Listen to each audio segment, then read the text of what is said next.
கிளாந்தானில் அண்மையில் ஆண் ஓரின சேர்க்கையாளர்கள் பங்கேற்ற ஒன்று கூடல் நிகழ்வில் கைதானவர்களில் 3 கைபேசிகளில் ஆபாச வீடியோக்களை வைத்திருந்ததை நீதிமன்றத்தில் ஒப்புக்கொண்டனர். அவர்களில் 2 உயர்கல்விக்கூட மாணவர்களாவர்.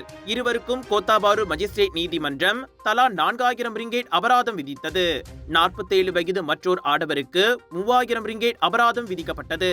தவறினால் 3 6 மாத சிறை தண்டனையை அனுபவிக்க வேண்டும் என நீதிபதி அறிவித்தார். முன்னதாக ஜூன் 16ஆம் தேதி அங்குள்ள பங்களாவில் நடைபெற்ற LGBT ஒன்று கூடலில் சுமார் 100 ஆண்கள் கலந்து கொண்டதாக கூறப்பட்டது. எனினும் போலீஸ் சோதனைக்கு சென்றபோது 20 பேர் மட்டுமே அங்கிருந்தனர். HIV மருந்து மாத்திரைகளும் நூற்றுக்கணக்கான ஆணுரைகளும் அதன்போது கைப்பற்றப்பட்டன.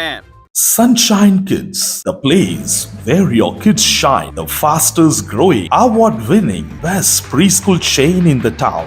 Welcome to our preschool, where learning meets fun. Our preschool provides a nurturing environment for young learners to thrive. www.sunshinekids.com.my doctor Apparao சன்னாசையின் த ரப்பர் எஸ்டேட் பாய், பால்வெட்டியின் மகன், பல்கலைக்கழக விரிவுரையாளரான சுயசரிதை. இவரின் மகள் டாக்டர் நிஷாந்தி அப்பாராவ் கைவண்ணத்தில் உருவான டிவினிட்டி இன் டைவர்சிட்டி 108 இந்து தெய்வங்களின் சுருக்க கதை. தந்தை மகள் படித்திருக்கும் இந்த சிறப்புமிகு நூல்களை உடனே வாங்கி படியுங்கள்.